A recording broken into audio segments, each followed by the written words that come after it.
It was like 2 o'clock in the morning. And this guy is asking for the keys to my truck. Who was it? It was the repo man. Wow. And I got up the next day and people are calling me about stuff. Trucks need to be fixed. I got Life jobs goes I need to on, go do. And I was right? like, Yeah. oh, so I got to go to work. So, and honestly, I feel like our guys locked in and was like, no, we're doing this. Welcome to Masters of Home Service, the best podcast for home service pros like us. I'm your host, Adam Sylvester, and I want you to crush it in business. If you've been feeling down lately, business is hard. If you're feeling like just nothing's working, trucks are breaking down and clients are upset and your people are leaving and you have clients are waiting a long time to get your work and you got a 1-star review last week and business is just hard. If you're feeling that way, then today's the day for you because we're going to bring you some inspiration. We're going to give you some ways to feel better about what you've got and to keep fighting, to keep going. Business, if it was easy, everybody would do it. And you're a fighter. And we're going to bring some of that fight out of you today with this great story. I've got Doni Jones with me, and she's the owner and founder of Don's Tree Service in Atlanta. And she's been in business for 25 years, but it hasn't always been roses. Not We're at going all. to get into that. And Doni, here's the thing. You're crushing it. And I'm just so inspired by you. Thank you. And I think that you're the backbone of the economy. Mm-hmm. You are employing people. It's a family business. Your daughter works with you. Your husband works with you. It wasn't always easy. We'll get to that. Not much money, not much leads, not many trucks, not right. Like it's business. It's business. You're doing it, and it's so inspiring. And so I'm just grateful to share the mic with you today. Oh, I thank really appreciate you. being I'm here. appreciative to be here. I'm honored to be here. So thank you for what you do. And honestly, a lot of our success over the last 5 years is due to what you do with Jobbers, like for real, because that was a game changer for us, which was the importance of putting in systems. And I Yeah. think for us growing and going through ups and downs, one of the soft spots we had was putting in systems. Mhm. And so Jobbers been a really great addition to Good. our company. So I appreciate that. I'm glad to hear that. I Yeah. really do. So 25 years ago, Yeah. you start this business with $43 $43 in a and a lot of uncertainty Yeah. and a lot of fear and Yeah. unknown, but you had a dream. Yeah.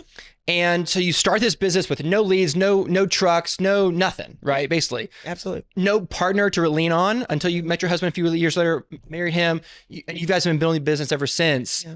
Take us back to what it was like in those early days where it's just your friends didn't understand what you were doing. Like, what was it like? Well, luckily, I actually grew up in the tree care industry. And so people that knew me from way back in the day were like, oh, okay, of course she would start a tree service. But when I was younger, the thing I loved about the tree care industry when being with my dad was that he seemed happy when he was working. And when he was at home, he was a little bit of a monster. It was a little challenging dealing with him. But I noticed how nice it was being out in the field with the guys and around trucks and equipment. So I fell in love with that. But when I got out on my own and started working in other industries like sales, marketing, network marketing, et cetera, I thought that was what I wanted to do until one day I woke up depressed and was like, I just didn't want to do that anymore. And so I went for a long drive and just was like, man, what am I going to do? And I literally had only $43 to my name. And I just looked out over the horizon. I was like, man, there's a lot of trees in Atlanta. And I decided to start a tree service because I remember the last time I was really happy was when I was working with my brother Wow, yeah. and my dad in the tree care industry. And Yeah. I really started with nothing, but I had a dream. And one thing I did learn in those companies, in those sales companies, was that thoughts are things. And if you can think about it, you can bring it into fruition. And so even though I was broke, I said, well, I can at least afford to get some business cards. And so I went to what was the Kinko's then to get my business cards. And the guy behind the counter was like, well, they're $88, but I'll take your $43. Come back and get them. I decided to leave the Kinko's, go down the street. And I was like, if I'm starting a tree service and I don't have any money, I'm probably going to have to get used trucks. And I'm going to have to get those trucks painted. And I saw a paint store on the side of the road. And I went in there and I told the guy I needed a truck painted. And he said, well, what's a little lady like you doing with a truck like that? He had a Jamaican accent. And I was like, oh, I have a tree service.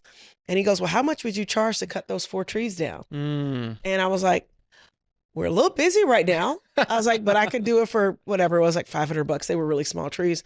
And I said, but I can get you on the schedule for next Saturday, for Saturday. And it was a Tuesday. Mm-hmm. And my brother had called me out of the blue, like an hour or so after I'd made this decision and after I met this guy. And he's like, hey, you're not going to believe this. I know I haven't seen you in a while, but I'm going to come visit you in Atlanta. Well, my brother's in the tree care industry. Ah. And I said, well, you're not going to believe this. I started a tree service. I need somebody to cut these trees down. Yeah. So that's how I started, Wow. And then the gentleman that eventually became my husband, kind of saw me chugging along and trying to get things going. And he was also coming out of the network marketing industry and wasn't happy with the results that he was having there and wasn't sure what he wanted to do next. And I asked for his help. And we started to slowly build the tree service. And we would do jobs, take a little money, get a truck, take a little bit more money, start bringing in people. It was just, we were just hustling. Grinding. You're hustling. Just, yeah. Exactly. And it grew into what it is right now, which we've got 40 team members right now. And we have an incredible culture in our company. And we're now seeing another generation of people join our company, not just my daughter, but the sons of some of the guys that work for our company are wanting to be part of the company. And it's just been amazing. It really has, but it's been hard. Yeah. And so I think for me, I was really going off of gut and grit for the longest time. But at some point I realized I've got to put in systems, and I've got to tighten up the loose ends. I do want to get to some of those things that you changed. Absolutely. Before that though, there's somebody listening out there who's about to quit. Yeah. Don't quit. Don't quit. Is that what you were telling? Yeah. Was there a point that you almost quit? What was the closest you got? Can you think back? Like, 'cause I feel like we all have a story like that. We're like, we had a choice, either continue going or just peel off and pull over. Yeah. Yeah. Actually, probably I've got two stories that really were tough for me. And this is why I talk about mindset and what you put in your brain. Being in the other industries that we're in sales, we read a lot of motivational books, inspirational books and stuff. So I knew to just stay focused and just keep trying to be positive. But we just literally had no money in the beginning. And I remember coming to a job site. I'm looking at one of the chainsaws that's on the ground. The guys were putting oil, gas and mixing it. And I see duct tape around the saw. Oof. And I was like, what's going on here? And they said, well, Doni, we know you didn't have the money to fix the saw. So we just kind of fixed it. It'll last for a little bit until we can afford to get a new saw. I was like, oh, so my people not only know that we're struggling, they know we're broke. So broke that they tried to fix a saw with duct tape. And so, interestingly enough, the guy that told me that is actually still with our company. Wow. 15 years later. And I'm guessing that's not what you set out to do. No, you don't want anybody fixing saws with tape. No, I mean, I thought that if you start a business, you just go get rich. Yeah. It doesn't work like that. And I know there are people that start companies and they make good decisions and they save 10, 20% of their income and they set it aside and they've got the money for the taxes and they do all the right things. That was not me. I learned the hard way. So what I tell people is if you can avoid making those mistakes, avoid them. But even if you avoid making those mistakes, in business, you're going to have something that's going to trip and fall on something. something. You're going to trip and fall on something. Even if you're good with money and you're good with making sure your taxes are paid and you're good with making sure that there's a maintenance, a schedule for your equipment, your issue might be people. Are you good with working with people? Luckily, I'm blessed to have good people skills, so that wasn't the thing. But for me, it was the management of the money. And I think as far as when was I closest to quitting, it wasn't so much closest to quitting. It was questioning myself, whether I was smart enough to do this, because I just was juggling things and things were falling through the cracks. And one night, because we just financially were not where we needed to be, one night I get a knock on the door. And it was like 2:00 in the morning. And this guy is asking for the keys to my truck. Who was it? It was the repo man. Wow. And so I remember thinking, because my husband went down to answer the door. Obviously, I'm a girl. He's not going to let his wife go answer the phone. 2:00 in the morning. So he answers the door and he's like, Doni, I think you need to come down here, because it wasn't the boogeyman. It was like, this guy repo in our truck. And the guy's like, yeah, I don't want to cause any problems. Anything that's yours that you need to get out of the truck, you need to get out of the truck. Because at the time our lot was actually at our house. I had a little small farm and we used to keep our trucks in the back. And so they knew where the truck was. And so I remember I told my husband, I was like, give him the keys. And I went back to bed and I slept like a baby. Like, I can't explain it. It makes no sense, but I just was done. I was like, I give up, Lord. I'm too stupid to do this. I'm so stupid. I don't even know how to manage our money so that our trucks don't get repossessed. Right. And so I told my husband, I was like, I don't know what I'm gonna do tomorrow. I was like, but I can't live like this anymore, because my husband's very detail oriented and I'm more of the people person. Yeah. So in my mind, I'm like, I don't know what I'm gonna do tomorrow, but I'm done. Like I just was done. Yeah. So I don't think I was necessarily in that moment going to quit, but I just didn't have anything left in me. And I got up the next day and people are calling me about stuff. Trucks need to be fixed. I got Life jobs goes I need to on, go do. And I was like, yeah. oh, so I got to go to work. So Yeah. I just went back to work. I explained to the guys, yeah, we're down a truck because Doni couldn't take care of things in a timely manner. And honestly, I feel like our guys locked in and was like, no, we're doing this. Humility always galvanizes, Yeah, always. It does. One thing I heard John Maxwell say, I love this, is he said, the lack of momentum makes us look worse than we are. Yeah. And a lot of momentum makes us look better than we are. That's so true. And so if our listeners right now have no momentum, yeah, you're probably not as bad as you think you are. Yeah. It just feels that way. Yeah. And it looks that way. And Yeah. hey, and when you start getting that momentum again and don't get too much of it. Yeah. Because it makes you look better than you are too. Exactly. But also you got to make sure you have momentum in the right direction, So for me, I needed to find somebody that could help me manage the money, or I needed to be better at managing the money. Just honestly, just be honest with myself. And so we did some Dave Ramsey with our company and with our personal finances. And honestly, I will not sit up here right now and say that we're where we need to be, because we're not. I mean, we're definitely way better than we were, but I have dreams that are even bigger than where I am right now. So even for right now, as successful as we've become, I want to go even further. So going back to what you were talking about with John Maxwell, we actually have one of our team leaders, actually the vice president of our company, Ayu Gonzalez, who's actually leading a training right now using the 21 irrefutable laws of leadership. And he's doing that with all of our team leads. And that was the other thing I had to learn, is to be able to let go and let the people that are really good in my company do what they do best. Yeah. Like, I don't have to hang on for dear life because I've got good people. But somebody watching this just getting started might go, well, how do you get good people? It starts with you being a good person and being honest. Yeah. The first law of his first law is law of the lid. Yeah. And the organization is dependent on how good of a leader is leading it. And if your lid is low, you're not a good leader, you're not going to have a good organization. So it's look in the mirror is the first law. Absolutely. And I think that's one of the reasons why as a company, we're a company of leaders. Yeah. Because we like to nurture leaders, and I had to learn that, like you said, the law of the lid. I had to get out of my own way, but while getting out of my own way, I had to get better. Yeah. One of my old mentors used to say, in order for things to change, I have to change. In order for things to get better, I have to get better. And that's what I've had to do. And I'm continually doing it. I'm watching content online. I'm taking classes online and going to seminars and webinars because I want to be a better leader. I don't know what it's like to build a $100 million company, but I'm watching people that have already done it and learning, okay, this is what I'm going to need to do to navigate this company in that direction. Doni, this is a great conversation. And I want to pause for a minute to talk about Jobber, because you've been using Jobber in your business for over 5 years now. Absolutely. And you've said like it's changed everything. Tell us about that. Well, I don't want to be redundant and keep saying it's a game changer, but it really is. And not only that, it puts things in place. There's a lot of times with business people, we talk about invoicing, we talk about accounts receivables, we talk about our estimates, you talk about keeping your crews and knowing where they're at.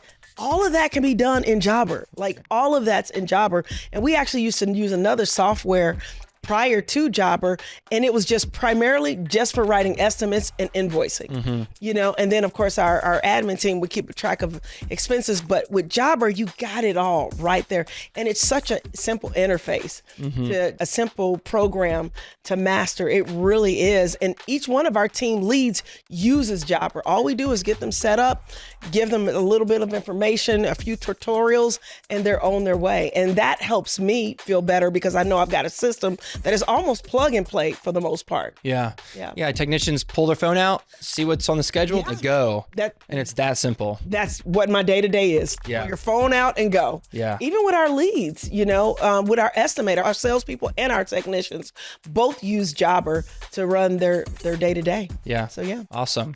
I'm glad it's worked for you well. It's worked well. Well, it will work well for you too. If you feel like you've got estimates over here and jobs here and payments here and invoices here and quotes and none of that. Yeah. Bring it all in-house, bring it under Jobber, one roof. It'll make your life so much easier. So go to jobber.com/podcast deal, get the exclusive discount and start using Jobber right now. So once you got out of the worst part and what were some of those nuts and bolts? What are some things that you did? Maybe around the money, maybe around operations, managing people. What were some of those things that you did that really made organizing myself? Or like literally organizing myself, organizing my day, writing things down, like honestly writing things down and also learning who I am. There are just some things I'm really good at and there are other things I'm not good at. Once again, the managing of the money was not necessarily my strong suit. So guess what? I have to have somebody that manages the receivables, manages collections. So Invoices. I can go make the money and stuff like that, but I need somebody that actually sits at a desk and goes, okay, these are all the open invoices. Let me reach out to those people. Once again, Jobber actually makes that easier because you get all these automated responses that you can send to people. So was cash flow a problem in the beginning? Yeah. Oh my goodness. You do the work, not get paid, spend too much money. Well, here's the thing. You're not the only one. And that's why we're having this conversation because there's many more just like you who struggle with that in the beginning. Well, cash flow was an issue, but also there was an issue with me not realizing who my customer was. Like we've been blessed to have really good people, like almost from the beginning. Like the initial group of people we had, not so great.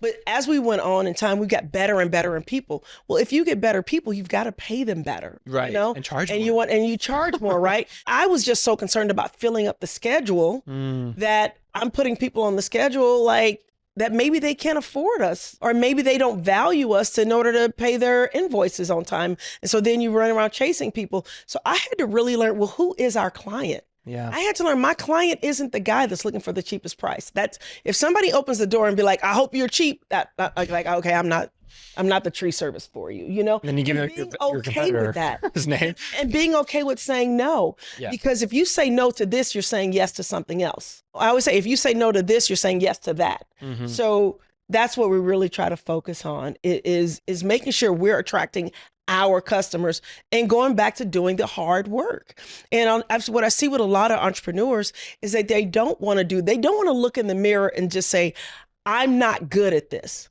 and I need help. Mm-hmm. I love asking for help. My ego is like this, as far as wanting the bigger business and all those kind of things. Yeah, big ego there. But as far as the day-to-day, little ego. Why? Because if I let my ego lead, I'm not going to open myself up to get the help that I need, but also know that I've got something to bring to the table and that it's my job to bring something to the table for my team and for my customers and that I need to walk in that. It's okay to have a big dream and have humility too, There you go.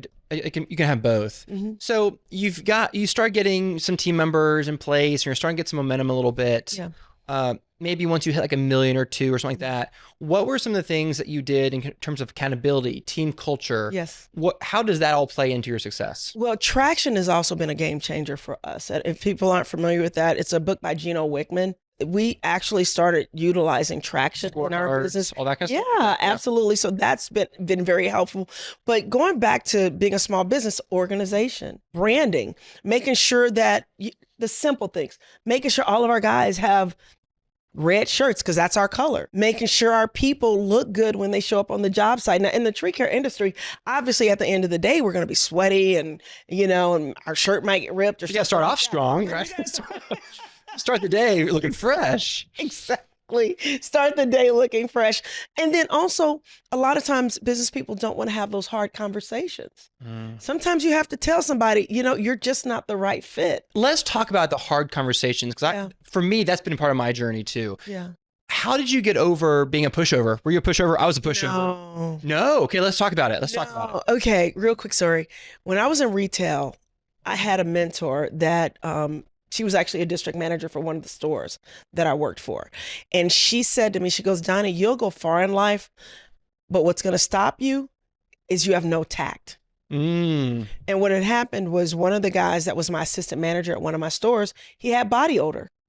So instead of pulling him aside and saying, hey, you have is there a problem? I've noticed a little bit of odor. I didn't say that. I was like, hey, you stink. You smell bad. And it hurt his feelings. And he went and told my district manager. And then she comes to the store. She's like, listen, I want to see you go far in life, but you've got to learn some tact. So that's been a problem for me from the beginning, is having tact. It's possible to say the right thing the wrong way. Exactly. So I had to learn tact. I also had to learn different personality traits. Just because I want to hear it straight, like if I've got something in my teeth, I want you to say you got something in my teeth. If I smell bad, I want you to say, Donnie, you stink. Most people are not cut out that way.